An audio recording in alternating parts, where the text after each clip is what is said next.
OTT platform ही मराठी फक्त चित्रपटाची गरज नाही, तर मराठी भाषेची गरज आहे। याचं कारण मी आपल्याला सांगतो की चित्रपट बघण्याची जी काही संस्कृती होती, पूर्वी आपण आठवड्यामधनं एकदा चित्रपट बघायचो, नंतर TV आल्यानंतर दिवसातनं एकदा चित्रपट बघायला लागलो आणि आता ॲडव्हान्स मोबाईल हातात आल्यानंतर आपण दिवसाला 1-1, 2-2 चित्रपट बघतो हेडफोन कानाला लावून।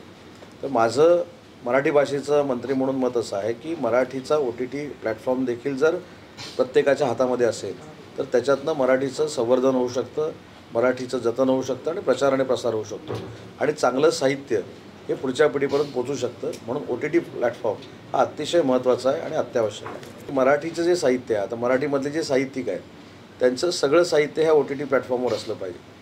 मी मगाशी जसा उल्लेख केला की दादासाहेब फाळकेंनी चित्रपटाची सुरुवात केली, बाबूराव पेंटरनी आपला पहिला कॅमेरा तयार केला, त्या सगळ्यांची माहिती पण भावी पिढीला मिळाली पाहिजे। मराठी भाषा नक्की काय आहे, मराठीतले संगीतकार काय आहेत, मराठीतले गीतकार काय आहेत हे देखील सगळ्यांना कळलं पाहिजे आणि मराठीचं तंतोतंत शून्यापासून 100पर्यंतचं सगळं साहित्य हे त्याच्यामध्ये इन्क्लूड असलं पाहिजे। तर मला असं वाटतं की OTT प्लॅटफॉर्म हा फक्त मराठी चित्रपटापुरता मर्यादित असू नये, त्याच्यामध्ये सगळं साहित्य असलं पाहिजे। त्याच्यामध्ये तुकारामांचे अभंग देखील ऐकता आले पाहिजेत, ज्ञानेश्वरी देखील वाचता आली पाहिजे। तर असं संकोचित वृत्तीनं हा OTT प्लॅटफॉर्म चालता कामा नये। मराठी हे फार मोठं काम करण्याचं एक क्षेत्र आहे आणि त्या मराठीतलं सगळं साहित्य जे आहे ते OTT प्लॅटफॉर्ममध्ये असलं पाहिजे।